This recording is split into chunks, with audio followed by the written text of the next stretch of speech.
നമസ്കാരം. നമ്മൾ മാറി ചിന്തിച്ചില്ലെങ്കിൽ, ചിന്തയുടെ വേഗത കൂട്ടിയില്ലെങ്കിൽ ആകെ കുഴഞ്ഞു മറിയും. സെലിംഗമന്ത്രി ആരംഭിക്കുന്നു.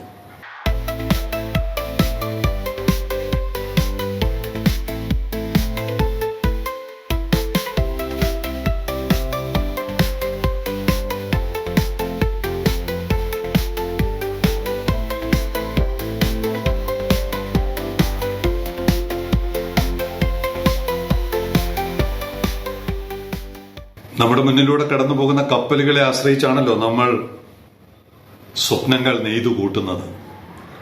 അങ്ങനെ കടന്നു പോകുന്ന കപ്പലുകളെ സ്വാധീനിക്കുവാൻ അല്ലെങ്കിൽ തകിടം മറിക്കുവാൻ കഴിയുന്ന തീരുമാനങ്ങൾ ഓരോന്ന് വരുമ്പോൾ അത് ഏതെങ്കിലുമൊക്കെ വിധത്തിൽ നമ്മളെയും നമ്മുടെ പോർട്ടിനെയും ഒക്കെ ബാധിക്കും.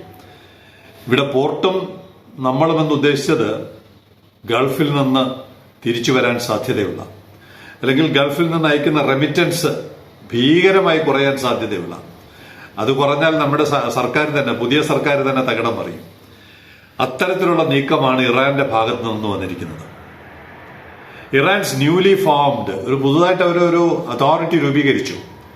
ഇറാൻസ് newly formed Persian Gulf strait authority. ഒരു പുതിയ സ്ട്രേറ്റിന്റെ പേര് കേൾക്കുന്നു, ഒരു പുതിയ അതോറിറ്റിയുടെ പേര് കേൾക്കുന്നു.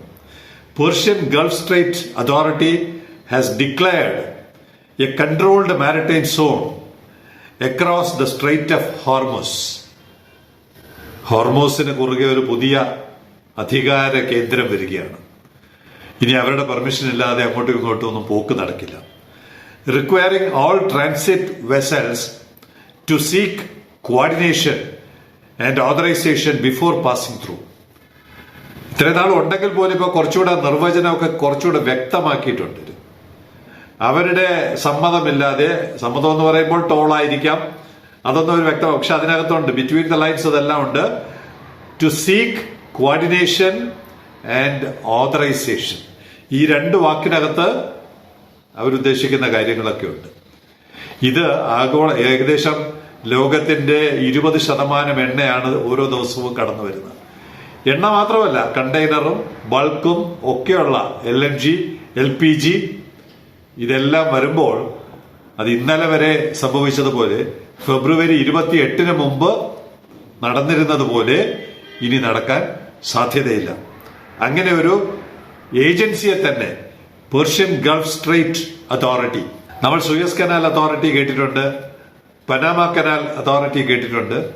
പക്ഷെ അതുപോലെ തന്നെ പുതിയൊരു അതോറിറ്റി വന്നിരിക്കുന്നു, അധികാര കേന്ദ്രം വന്നിരിക്കുന്നു. അവരുടെ പെർമിഷൻ ഇല്ലാതെ അങ്ങോട്ടും ഇങ്ങോട്ടും പോയാൽ കാര്യങ്ങൾ വഷളാകും. അതുമാത്രമല്ല, മറ്റൊരു കുരുക്ക് കൂടി അവർ ഈ അതോറിറ്റിയുടെ കീഴിൽ കൊണ്ടുവന്നിട്ടുണ്ട്. ആ കുരുക്ക് നമ്മൾ മലയാളികൾക്ക് കുറച്ച് നല്ലവണ്ണം ബോധ്യമാകുന്നതാണ്. The zone runs from Kuh e Mubarak. അത് ഇറാനിലെ സ്ഥലമാണ്, അത് ചിലപ്പോൾ നമുക്ക് വലിയ പരിചയമില്ല. In Iran to southern Fujairah.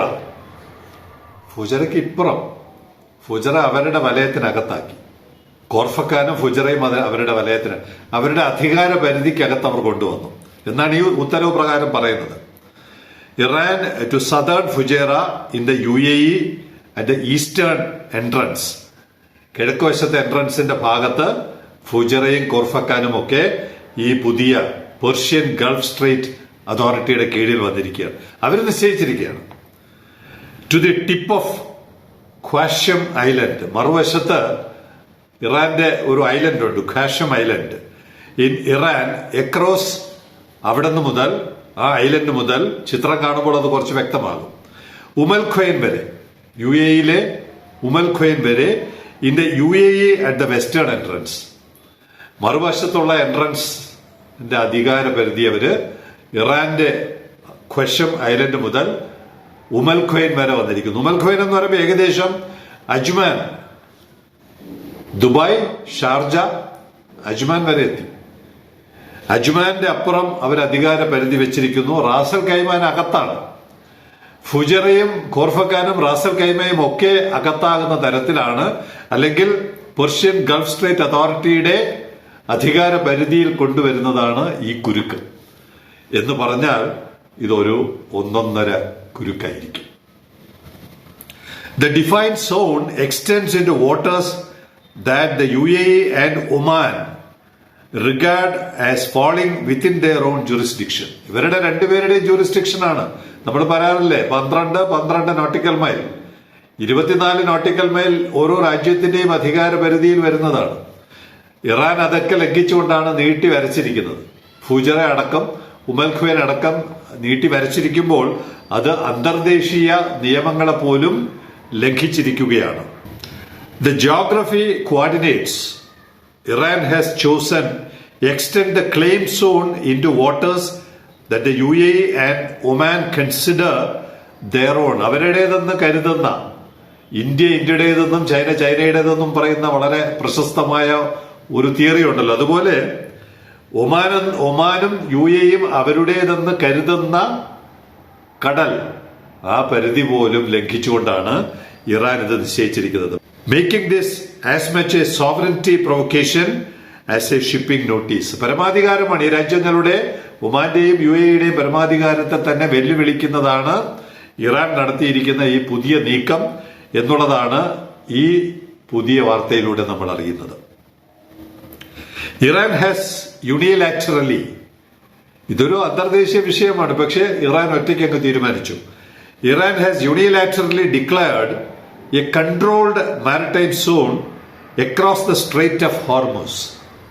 ഹോർമൂസിന് ചുറ്റും അല്ലെങ്കിൽ ഹോർമൂസിന് കുറുകെ അവർ സ്വന്തമായിട്ടൊരു തീരുമാനമെടുത്തിരിക്കുകയാണ്. With its newly established Persian Gulf strait authority asserting regulatory oversight of one of the world's most critical energy choke points.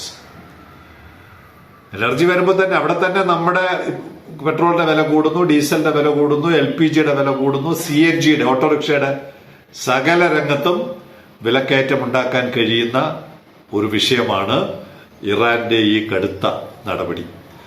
മറ്റ് രാജ്യങ്ങളുടെ പരമാധികാരത്തെ തന്നെ ചോദ്യം ചെയ്തുകൊണ്ടാണ് ഇങ്ങനെ ഒരു തീരുമാനം എടുത്തിരിക്കുന്നത്. സംഘർഷം രൂക്ഷമാകുമെന്നുള്ള കാര്യത്തിൽ യാതൊരു തർക്കവുമില്ല. ഇവിടെ നമ്മളൊരു കാര്യം മനസ്സിലാക്കേണ്ട, UAE ആണ് ഇറാൻ ടാർഗറ്റ് ചെയ്തിരിക്കുന്നത്. ഒമാനെ അത്രയൊന്നും ബാധിക്കുന്നില്ല. ഫുജറെ വരെ വരുമ്പോൾ ഒമാൻ വിശാലമായ കടൽ വീണ്ടുമുണ്ട്. പക്ഷെ ഫുജറെ കൂടി ക്യാപ്പിടാൻ തീരുമാനിക്കുമ്പോൾ അബുദാബിയിൽ നിന്ന് ഫുജറ വഴി എണ്ണ കയറ്റുമതി നടത്താം എന്ന് കരുതിയുള്ള പുതിയ നീക്കമുണ്ടല്ലോ, ആ പുതിയ നീക്കവും നമ്മുടെ പ്രധാനമന്ത്രിയുമായിട്ട് UAE പ്രസിഡന്റ് നടത്തിയിരിക്കുന്ന ധാരണകളുമൊക്കെ ലംഘിക്കുവാനോ തകിടം മറിക്കുവാനോ പോകുന്നതാണ് ഈ പേർഷ്യൻ ഗൾഫ് സ്ട്രേറ്റ് അതോറിറ്റിയുടെ ലക്ഷ്യം എന്നുള്ളത് കൃത്യമായി നമുക്ക് ബോധ്യപ്പെടുകയാണ്. ഇവിടെ ടാർഗറ്റ് ചെയ്യുന്നത് UAE മാത്രമാണ് നമ്മൾ മനസ്സിലാക്കുന്നത്. സൗദിക്ക് റെഡ് സീ വഴി പോകാം, ഒമാന് അറേബ്യൻ സീ വഴി പോകാം. പക്ഷേ ഖത്തർ, ബഹ്റൈൻ, കുവൈറ്റ് അവരൊന്നും ചെയ്യാൻ പറ്റാതെ അവരുടെ കാര്യം എന്താണെന്ന് അവർക്ക് പോലും നിശ്ചയമില്ലാതെ നിൽക്കുമ്പോൾ ഒരുപക്ഷെ അവർ സൗദിയുടെ പൈപ്പ് ലൈൻ വഴി റെഡ് സീയിലോട്ട് എത്തിക്കാനായിരിക്കും ശ്രമിക്കുന്നത്. എന്തായാലും UAEയെ ക്ലിപ്പിടുക എന്നുള്ളതാണ് ഇറാന്റെ കൃത്യം ലക്ഷ്യമെന്ന് ഈ തീരുമാനങ്ങളിലൂടെ നമ്മൾ ബോധ്യമാവുകയാണ്. സംഘർഷം അതിരൂക്ഷമാകുമെന്നുള്ള കാര്യത്തിൽ യാതൊരു സംശയവുമില്ല.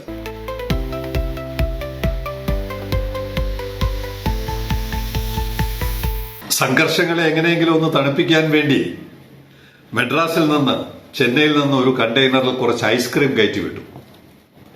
ഐസ്ക്രീം, നമുക്ക് ഇത്രയും നാളും ഇതിനകത്തിരിക്കുന്ന ഗുഡ്സിനെ കുറിച്ച് വലിയ ധാരണയില്ല. പക്ഷെ ഇത് ട്രാക്ക് ചെയ്തയാൾ, കണ്ടെയ്നർ ഫോട്ടോ എടുത്ത് അയച്ച സിനേഷ്, സീഷൽസിലെ സിനേഷ് അത് ഐസ്ക്രീം ആണെന്ന് ഉറപ്പാക്കി. ചെന്നൈയിൽ നിന്ന് പോയ ഐസ്ക്രീമാണ്. ഐസ്ക്രീം അവിടെ എത്തുമ്പോൾ അത് ഉരുകി ഒലിച്ച് വെള്ളത്തിൽ പോയാൽ കപ്പലിലും കടലിലുമായിട്ട് അതങ്ങ് നഷ്ടപ്പെടും. ഈ പോക്ക് അതാ കഥയാണ് പറയുന്നത്. 11/3/26 ചെന്നൈയിൽ നിന്ന് പുറപ്പെട്ട ഐസ്ക്രീം കണ്ടെയ്നർ നേരെ പോകുന്നത് തഞ്ചോങ് പലപ്പാസ്, മലേഷ്യയാണ്. തഞ്ചോങ് പലപ്പാസ് കഴിഞ്ഞ് പോർട്ട് റിയൂണിയൻ, ഒരു ഫ്രഞ്ച് ഐലൻഡ് ഉണ്ട് മഡഗാസ്കറിന്റെ ഒക്കെ അടുത്തായിട്ട്. അത് കഴിഞ്ഞ് പോർട്ട് വിക്ടോറിയ, സീഷൽസിലെ പോർട്ട് വിക്ടോറിയയിൽ എത്തുമ്പോൾ 57 ദിവസമാണ് എടുത്തത്. ഐസ്ക്രീം എങ്ങനെ ഇരിക്കും? അത് ഐസ്ക്രീമാക്കി തന്നെ ഇരിക്കേണ്ട ടെക്നോളജിയൊക്കെ ഉണ്ടെങ്കിൽ പോലും ഐസ്ക്രീം എന്ന് പറയുന്നതിന് ഒരു പരിഗണന പോലും നൽകാതെ, സംഘർഷം ലഘൂകരിക്കേണ്ട വിഷയമാണെന്നുള്ള യാതൊരു പരിഗണനയും ഇല്ലാതെ 57 ദിവസമെടുത്താണ് മൂക്ക് ചുറ്റി ഐസ്ക്രീം സീഷെൽസിലെ വിക്ടോറിയ പോർട്ടിൽ എത്തിയിരിക്കുന്നത്. നേരെ വിഴിഞ്ഞത്തുനിന്ന് ആ ഭാഗത്തു നിന്നെല്ലാം കപ്പൽ വരുന്നുണ്ട്. 7 ദിവസമാണ് യാത്രാ സമയം. 50 ദിവസമാണ് അധികം. നമ്മുടെ പ്രധാനമന്ത്രി, ബന്ധപ്പെട്ടവർ, പുതിയ മുഖ്യമന്ത്രി ഗേറ്റ് തുറക്കാൻ വേണ്ടി കാത്തിരിക്കുകയാണല്ലോ. പുതിയ മുഖ്യമന്ത്രി അടക്കമുള്ളവർ ഈ കൊലച്ചതി, മനുഷ്യരെ ഒന്ന് ആശ്വസിപ്പിക്കാൻ കഴിയുന്ന ഐസ്ക്രീമിന് പോലും രക്ഷയില്ലാതെ അലയേണ്ടി വരുന്ന കപ്പലുകളുടെയും കണ്ടെയ്നറുകളുടെയും കഥ സിനേഷാണ് സീഷെൽസിൽ നിന്ന് നമുക്ക് അയച്ചു തന്നത്.